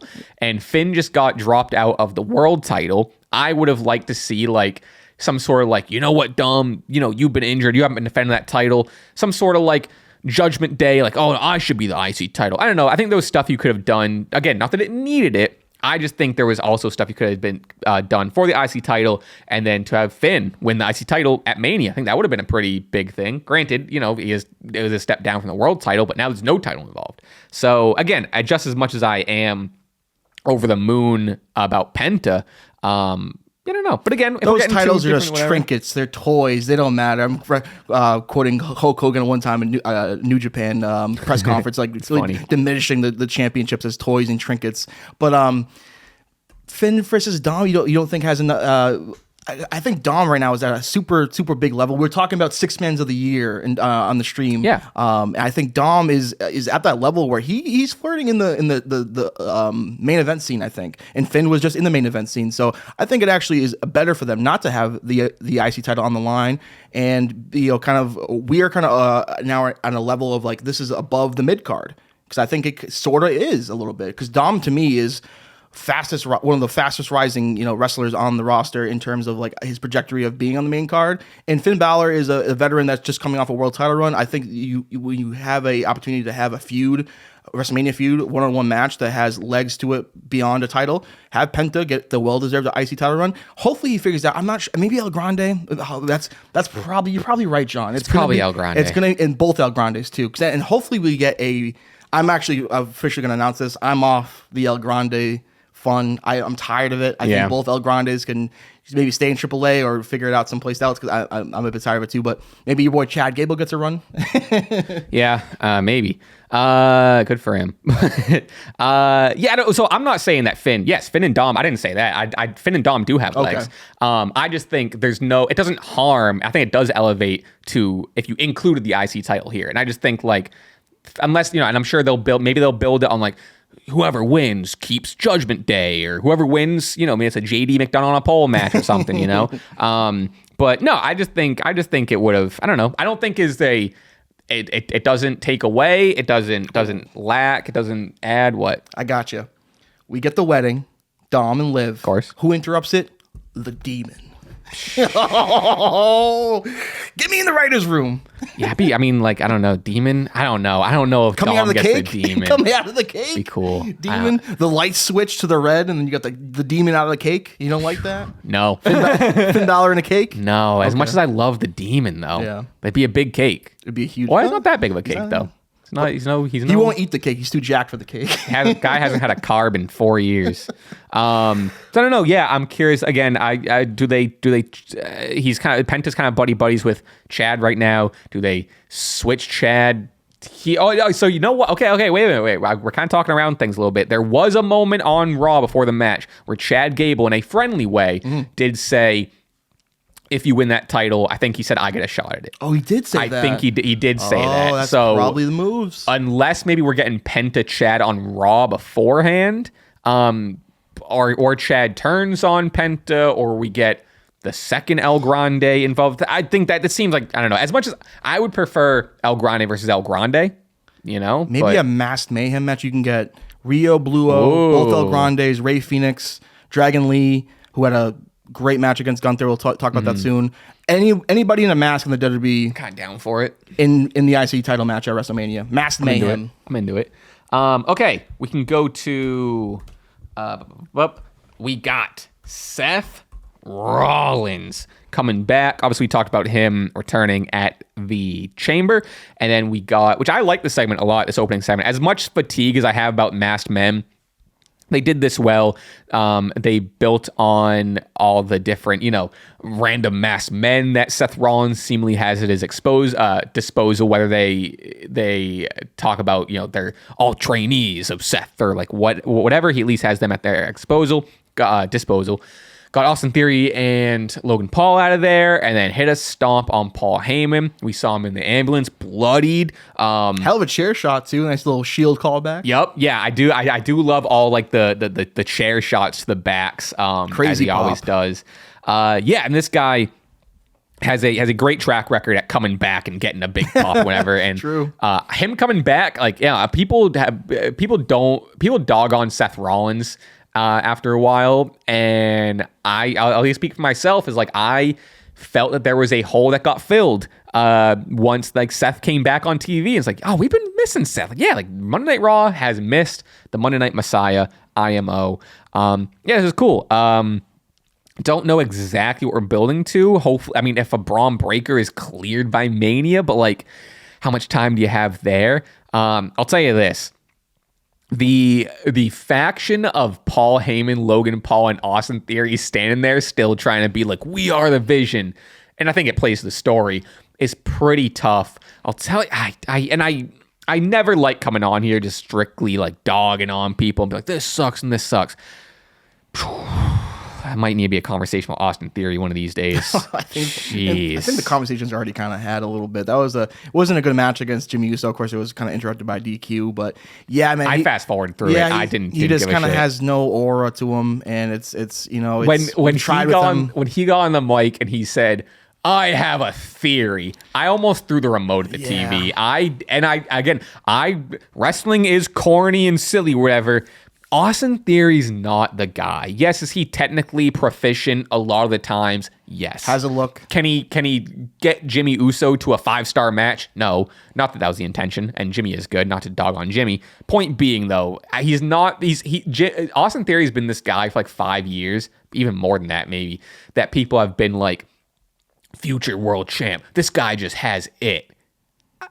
Respectfully, I don't say I'm talking about Austin Theory, the character, the guy we're seeing on TV. So I know we get in the weeds of it, but I don't know, man. He's not it. I think he has everything but it. Like he has literally everything but like the it factor, which I think is something you either are born with or you just don't have. Logan Paul has the it factor, and I thought like, the whole time Austin Theory's talking, I'm like, how come Logan Paul isn't talking? He had to wait till Paul Heyman was done, and then Logan gets the mic. Logan coming off, 3 eliminations off the chamber. I thought people were kind of dogging that. It's like, really, that was definitely Braun Breaker's spot, and they didn't change anything about the chamber. It's like, man, Logan Paul, I think, is a heel that I think it all ended up playing really well into the match. Where when he finally got out, it was a yes, let's go, and then it was down to Randy, Cody, whatever.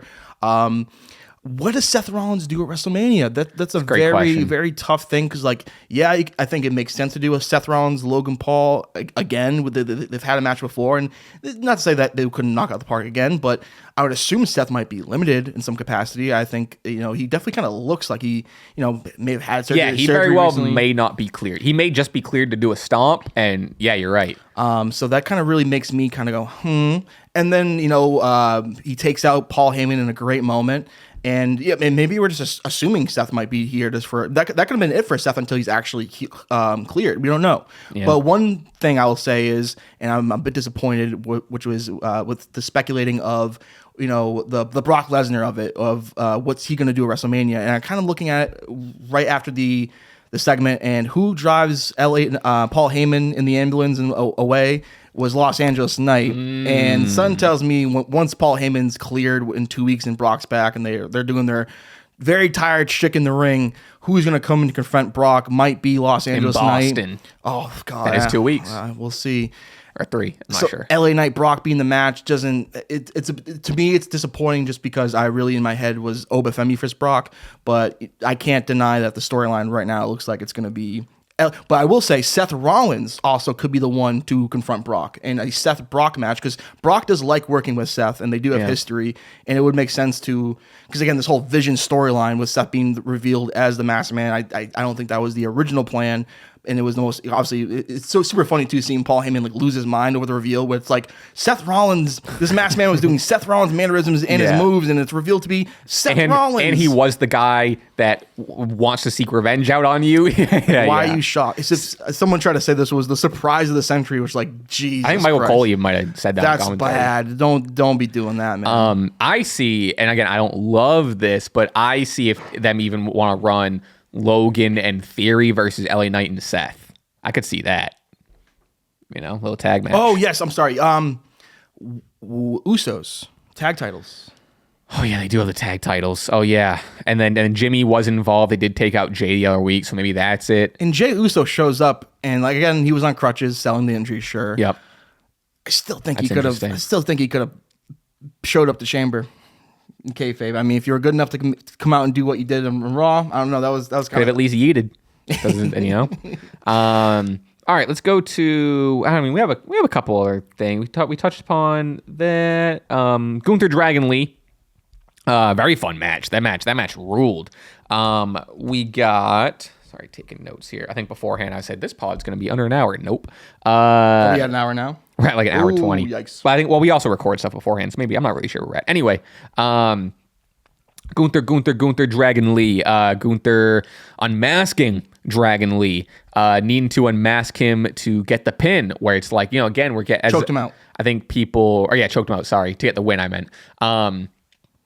a lot of people are going to look at this and be like, oh, that makes Gunther look weak. Like, you really can't just put over a Dragon Lee. But the Gunther character we've been seeing over the past while is that Gunther, when he's faced with like a little bit of pressure, he doesn't like losing. So he's faced with like, oh, I might lose here. Like, he cracks under pressure and does some like heel Gunther tactics, right? Ripped off the mask to secure the win over Dragon Lee, which to me, especially when you're getting masks involved, is really screaming to a Rey Mysterio involvement, which again, I don't love, but I like Dom versus Finn. I guess we've had Dom versus Rey in the past. I guess you don't need Dom and Rey in the retirement match. Rey Gunther is a fun match. I really like it. I think Gunther's best matches are with like the small, fast guys. I think that's where Gunther thrives. But yeah, overall good stuff. Maybe we're just straight up leading to maybe he tries to retire Dragon Lee. I don't know, but fun match in my opinion. Do you have any of those phone numbers from those marks from the hot take video that said Gunther is boring? Because they're in shambles. This match was my match of the week. It was fantastic. They seemed like it could have been like really one-sided knowing Gunther versus Dragon Lee, but Dragon Lee had a lot of good comebacks, and he even almost had a count-out win, which I was like, oh my god, he's about to beat Gunther, which I thought would have been insane. People chanting for Dragon Lee, like a Dragon Lee chant got some motion, which like hell yeah, credit to him, and like something I really kind of thought I wouldn't see in the WWE, but he's for me one of the more underrated guys on the roster. You know, the ring is sacred, but the mask is not, and what heat to do that. I thought that was awesome. The whole what a start to Monday Night Raw, and for me, of course, the match of the week, Gunther versus Rey. At this point, sure. Yeah, I'm fine with it. Again, I'm gonna be bummed if that's the match and like that ends up to be Rey's retirement. But like, again, it makes sense. You got Goldberg, Cena, AJ Styles, Rey Mysterio fits right in there. You know? Oh my god, what a list! It's a crazy list. It's actually a crazy list. But yeah, I don't really have much else to say about that other than just like solid match. I'm excited to kind of see where they go. I mean, obviously we know the lore of the lucha mask and unmask it. You know, that's the biggest sign of disrespect towards a luchador. And who is the head honcho of the luchadors right now is Rey Mysterio. So he's gonna come to defend. I saw people being like, the greatest gift that AJ Styles gave to his exit was putting Dragon Lee over. And it's just like it's working. Sorry, did I say AJ Lee? AJ Styles left and put Dragon Lee over. Not sure what I said. Okay, that's kind of that. I mean, we touched upon AJ Lee stuff. We had the Liv Morgan promo, which was like, I like the if we want to touch upon it, I like the intensity of it. Didn't love that one or two lines that were written for that she said. That was kind of dicey. I might have been getting Chick-fil-A. At this Ooh, point. hell yeah. What'd you order? Spicy chicken sandwich. Beautiful. With pepper jack cheese. The deluxe, or you like customize it?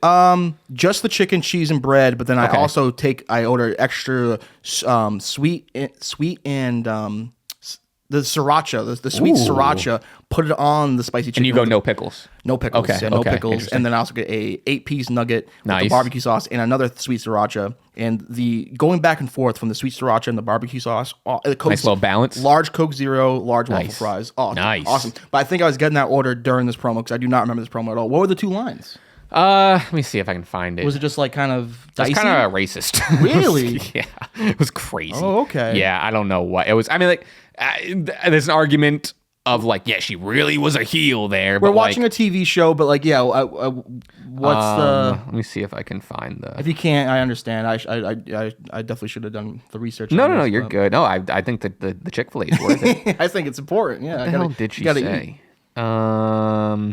It was something, I don't remember. I don't have the exact quote, but there was something about like, it was like a backstage, or it was a pre-recorded thing, and Liv was like, you know, oh, you're mad at me because I got hired at the age of 20 and you failed your first tryout, while I had the best trainers and I had the best rings. Meanwhile, you were wrestling in dirty rings, like a mud hut with like flies attached. It was just it was something like, all right, okay, that's weird. Yeah, it wasn't like the rest of the promo was good. Like I like the intensity. I like the like you're just jealous of me. But then to just like to get the line about like you're wrestling in like mud huts, or I don't know, it was something like that. I'm probably misquoting it, but it was something to that degree that was like, oh, that feels a little. I think there's definitely room for divisive stuff like that, but if it seems kind of out of nowhere, which that kind of seems like it was. It's not like Liv's character is racist. Yeah. So why say a racist line is kind of my... And like I get like here we go. I rewind to like the Stephanie Vaquer, like her cutting the promo in Spanish and making Liv cry, but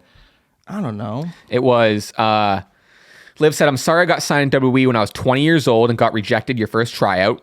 Beautiful line. Love that line. Banger. Talk your shit. And then she goes on to say, "I'm sorry I had the best of the best while you grew up in a mud hut wrestling and flea-infested rings for 10 years." Which just doesn't feel... Oh, she's just talking about the indies. Yes, I don't know. I didn't... That's wild. That line hit my ear. Unnecessary weird. heat. It was Liv was already doing a good job at like... You failed. You're jealous of me. I got WWE. And if you want to just even say like, maybe like, you had to spend time in front of smaller crowds or on the indies or, doing this and the, well, I mean, she was a big name in Japan, but like, I don't know. The Mud Hut wrestling flea in fact was kind of a little racist. So yeah. And maybe this might be playing into, because maybe Liv's forgetting who's her heavy, which is Raquel Rodriguez, who is Spanish, so that could play into like, hey, I'm right next to you. Hey, what the hell? There's the turn, but again, I definitely, I don't love that either. Yeah. Mm-hmm. All right, let's close. We're gonna close the show with two things. One, I kind of forgot. I'm glad you said that. Match of the week and wrestler of the week. Kind of forgot to do that. But if you want to start out, you said your repeat your match of the week and your wrestler of the week, and I'll give you mine. Ring General Gunther versus Dragon Lee. I really, truly, I don't want to say never, but like, with his kind of, in my opinion, whack theme song, and like, I think there's and there's a few other masked luchadors that I really like over Dragon Lee. I never really thought I would, put Dragon Lee in my top 10, top 20, whatever. There's potential for that now because I'm a Dragon Lee believer, and of course, credit to AJ Styles, that tag team relationship was cool. But when you have Dragon Lee putting out bangers with Gunther, really won me over with Dragon Lee, and Gunther to me boring, ha ha ha ha, no chance. Gunther's the man. Wrestler of the week. He came up short, but he has a He came up short in the Elimination Chamber, but he has a massive World Championship match. This upcoming Friday Night SmackDown is my QB1 Cody Rhodes, who also replied to me on Twitter. So we are best friends. I think we're gonna have a catch one day. I've been it's been a low key storyline in my Stache Club thing of like I kind of mentioned like I really want to have a catch with Cody Rhodes. Now more than ever do I think it's possible, and for that, Cody Rhodes, my wrestler of the week. I'm gonna go. I do think Penta and Dom was a standout. I think Gunther Dragon Lee was probably the best match, WWE wise. But I gotta shout the stream. I had a great time watching Elimination Chamber with you and the chat. I'm going to go the women's Elimination Chamber match. I thought this was a lot of fun. I think, seeing Kiana James shine was cool. Tiffy, I think she was the one that did the off the pod spot, I believe. And I wanted more out of the men's Elimination Chamber match. The men's Elimination Chamber, we didn't really talk about the match too much or what we liked about it. I didn't love the men's Elimination Chamber match. It was entertaining enough, but I want a little more out of Trick and Javon. I mean, I think my expectations were a little too high with Javon. Rightfully so, though. So I'm going to go the women's Elimination Chamber match. And my wrestler of the week, as much as I do want to give it to Danhausen, just because I feel bad about all the, all the discourse he's gotten, and it's been a real and I'm guilty of it, of seeing the debut and being like, this sucks, and on Raw a couple days later being like, hey, he's kind of cool. You know what I mean? It's been a real back and forth. I hope he's not on Twitter too much. I think he liked one of my tweets. Shout out Danhausen. But he's not going to be my wrestler of the week. My wrestler of the week is going to be your new IC champion, long-deserved Penta. Nice. Settle fucking miedo. Big facts. So that's what we're going to go with. I do this constantly. It's like a stim at this point where the line delivery right there was really funny to me. Constantly. Constantly. I don't know why. Every time, I don't know. I do. Even just out a bar, I don't know. It's almost like a celebration sort of thing. Or I don't know. I've done it where it's I was at a Celtics game with my buddy a month or two ago, and I don't know, someone hit a big shot, and I got up and I was like, settle me. I don't know. I don't know. I love it. I've been hitting the Kiana James a lot. Ooh, little head tap. Nice. I'm smarter than you. All right, let's go to this comes out. Danhausen got the picture, no? Did you get the picture? I just saw. He did. I'm getting the picture. Good for you, man. Hitting one of these. Hell fucking yeah. Wow, tweet out an hour ago. Welcome to the big Danhausen. Oh nice. Wow. Triple H. He's not. I'll tell you what. He's not someone that and Triple H is a comedy wrestler sort of enjoyer. Never in my years would I have thought that Triple H would be hey, let's get Dan out. You know, he apparently loves Danhausen, unless someone else tweeted that for him, which also could have been the case. Who knows? Pentahausen, please. That was my tweet. Pentahausen, please teach Danhausen your evil little walk, and we can call it even. Crazy. What's this? Back and forth between Ripley. Whoa. This negates the entire first half hour of my talking. No way. We'll cite it somewhere else, but the back and forth on Twitter between Rhea and Jade was reportedly a work. The involvement of multiple talents was intentional, meant to make it feel like a real shoot and generate more heat for their WrestleMania match via Wrestling Observer. So grain of salt. A lot of people hear that and grain of salt. Yeah, definitely grain of salt. But voices in the air. I cannot wait for that match. That match is going to rule. People are sleeping. People dismiss Jade Cargill. I get it. Her match, she's not going to win 5 stars in the Tokyo Dome. She's not the most technically prowess woman. She is a megastar. And I think I'm not flinching. You know, Team Rhea Ripley, I'm not scared of you. Bring it on, pal. Interesting. Wow, this is like all coming out like right now. There's a big Dave Meltzer quote. Trying to make it look like a shoot, which not that we don't have to even get. I even don't like, even if it's a work, I don't even love that. Like, oh, great. And it's just like another, I can't wait to watch this WWE Unreal episode, you know? Sure. But interesting. Wow, I'm not looking forward now to all the comments when you put this out of me, because we talked for like a good half hour about it, and now the comments are gonna be like, John, you idiot, you got fucking worked. It was a work the whole time. I guess it was. I mean, not to dive into that quote ever, I do think some of the other women's wrestlers that chimed in on Twitter may have not been informed that it was a work, because it makes really no sense for Chelsea Green, Nia Jax, Piper Niven, all to kind of put their 2 cents in and talk to Jade, unless like they're all in a big group chat and they're all having a laugh. But I think it's all just fun and games at the end of the day. Yeah, I don't know. What was I gonna say? And also again, every time I don't know too much lore. Like I was never a Wrestler Observer guy. I don't really know much about Dave Meltzer, but like a lot of people, whenever stuff like this gets tweeted, the instant reply is just like, well, it is Dave, so grain of salt, which I guess he's wrong a lot. So, and WWE also likes to be, which this is my conspiracy theory hat on that I do love to put on. WWE loves to be right, and WWE loves to be controlling. So like, conspiracy theory here, maybe this got out of hand, but WWE sees the pros of it promoting the match and could have fully been like, hey, that was us the whole time, and Chelsea and Piper was on purpose. So like this could have fully been, again, tinfoil hat on, all a shoot, and then WWE wanting to wrangle it into their own universe and be like, no, it was a work actually. Who knows? You enjoying the show? We'll find out. We'll find out on Friday. I want to go backwards real quick to the Rhea promo on Raw. Did you catch her kind of mention to Io like? And maybe I just don't know about this, but she seemed to kind of allude to like going through a really tough time. Do you think that was just in general, or do you think that was like something she's dealing with right now? I don't know. Do you recall? Yeah, do you remember what talking about? Yeah, she did. She did give her a hug, and she's like, "You kind of took me." Not to misquote it, but like, she was like, "Yeah, being tagging with you has been like a highlight, and you really saved me from some stuff I was going through." I don't know. I could just be a general, just like. Maybe I was like, I don't know, going through a little, going through it mental health wise or something. And you were, I don't know. I saw a lot of discussion after that of people being like, and this is people like, I don't like when people do this. People like, they think they read into wrestlers a lot. Or like, I saw in their facial expressions that their facial expression looked like they were actually sad or something. And it's like, so people took something like that and ran with it, being like, Rhea is actually bummed that she's no longer working with Io and has to carry Jade's ass or something, Or just maybe sad she got cooked on Twitter. Maybe. Shout out Pom Pom Girl. That's something that like when I missed all of that. I didn't see any of that. Yeah. And like, what was it? You're like, not missing much.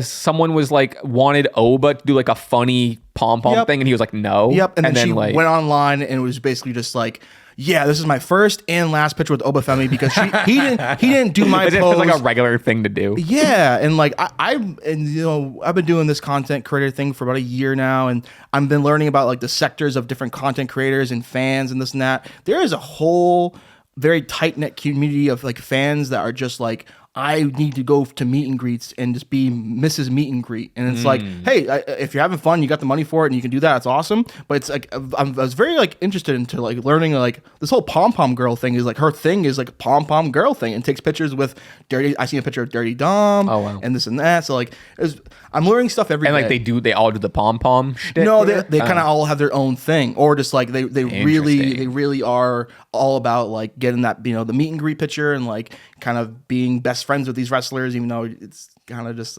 is parasocial the right word? I don't know. I'd say so. Okay. Yeah, like I said, I haven't seen too much about it, kind of on purpose. I just haven't read, you know, whatever. But my quick 2 cents about that is just like, hey, these wrestlers are standing there for hours taking pictures with everyone.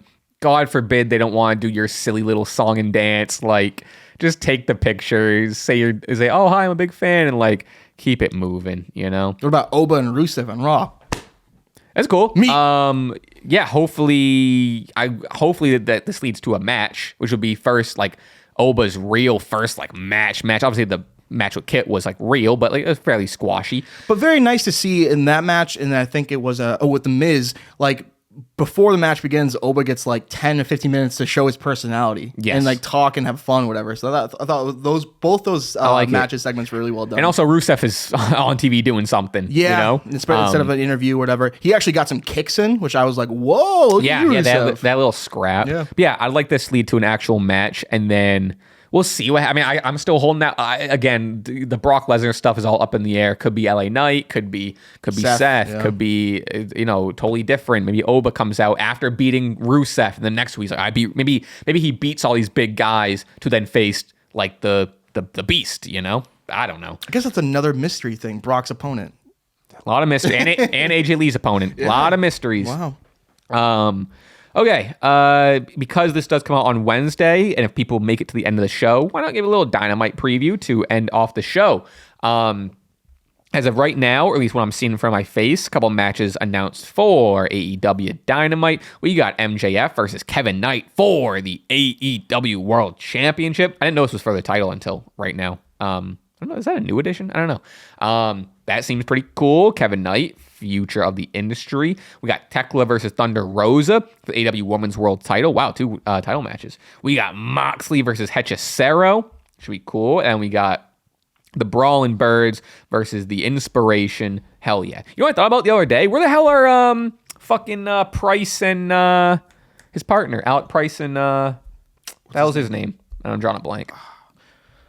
Maybe Collision. They haven't been on. I have no idea. Yeah, they got a hot start. Obviously losing FTR, then we haven't really. And you're right, they might have been on Collision or something. Very high on the Brawling Birds. Their promo backstage promo was very good. I saw Alex Windsor live when we went, and yeah, big time Alex Windsor fan. I think they. I don't want to say squash the Inspiration, but I think it's another. This match is purpose to really put over the Brawling Birds, who I think are like a shoo-in to be probably one of the greatest. It's a very small lineage, but one of the greatest women's tag team champions in company history. Because I think both those, Jamie Hayter and Alex Windsor, are brilliant. I will say though, the Inspiration though, a big signing. Granted, like we're talking like graps, like Windsor and Hayter do kind of run a little laps, but this is the Inspiration's debut on Dynamite. So I think it could be I don't think it's gonna be as one-sided as you think, but I also would hope the Brawling Birds go over here, but also, I don't know. You never know with this company. The Inspiration. You think the challengers for both world titles have any chance? I don't. No. But Kevin Knight is in my Mount Rushmore of Jets, and I think Kevin Knight. There's been discussion about Kevin Knight after a really good showing last week. He definitely has legs to one day be a legitimate world champion. So that's really cool to see. MJF tweeted, people are saying what if about this Kevin Knight title defense. I agree. What if I beat him in 30 seconds? That's the guy right there. That's the guy. But I mean, MJF wrestling on Dynamite is always welcomed, and that's gonna be fun. We also have Orange Cassidy and Darby Allin versus. Is this a fatal 4-way or tag team match? I think it's a tag team match. Orange Cassidy and Darby Allin versus Gabe Kidd and Clark Connors. I don't know too much about. I was gonna say I don't know too much about him, but the little I've seen of him, I kind of like Clark Connors. I don't know. He was a New Japan guy. I'm pretty sure. I don't know too much. Okay, so don't know too much lore. Under the radar for me. He's not like. I mean, he only has like 16,000 on. He's not like a massive name by any means, but he's pretty cool. He's kind of a dude. But all right, folks, I think that's it. Head over to patreon.com/Stache Club Wrestling. We're taking a bunch of your questions, a bunch of your comments. I'm sure we'll get into all kinds of stuff. But folks, thank you for being here. Thank you for listening. If you made it to the end, I already got one in mind, so we don't got to sit here for 5 minutes. No pickles will be the phrase. At first, I don't love that because I love pickles. I'm a pickle enjoyer. Well, keep me around. You can have my pickles. You're too kind. Like, nice thing anyone's ever said to me. My Chick-fil-A order. Yes. I go. It's actually not too dissimilar. I mean, there's only so many things you can get at Chick-fil-A, I guess, right? I go spicy deluxe, no tomato, which just kind of take out the deluxe part of it, but I get the lettuce. Pepper jack cheese, waffle fry. Gotta get the ketchup with it. Also do a Coke Zero because I love the styrofoam cup and I love the ice, the little balls Really of good ice. ice. That's what I go with. I go with spicy if I didn't say that. Sometimes I go if I'm like feeling like a little healthier, I'll go with the grilled. For a while they had the grilled spicy. I don't think they have the grilled spicy anymore. The grilled spicy was like the fucking best. But sometimes I go grilled. Depends on the day. No pickles. I go extra pickles. So they take the pickles that were on your sandwich, put it on mine. No, but they got to say no pickles. But I'm sorry, but they gotta say no pickles. Just sign us off, Jimmy. I'll see you all week. I'll see you in the next one. Thanks everyone that's been watching our TikToks. Yeah. We'll see everyone in the next episode. Peace. Stay curious. Oh. If that stays in, whatever. With the anniversary of Jimmy's first episode approaching, what has been some of your favorite SCW moments since then? She's so fucking boring, but Gibby, you can't keep her name out your mouth. How's that working? You must be intimidated just like the rest of the women's roster is intimidated, pal. It's another move of them being like, yes, sales are down, brother. Chelsea can do a podcast, The Mania. Damn. All of a sudden, all this Chelsea hate, huh?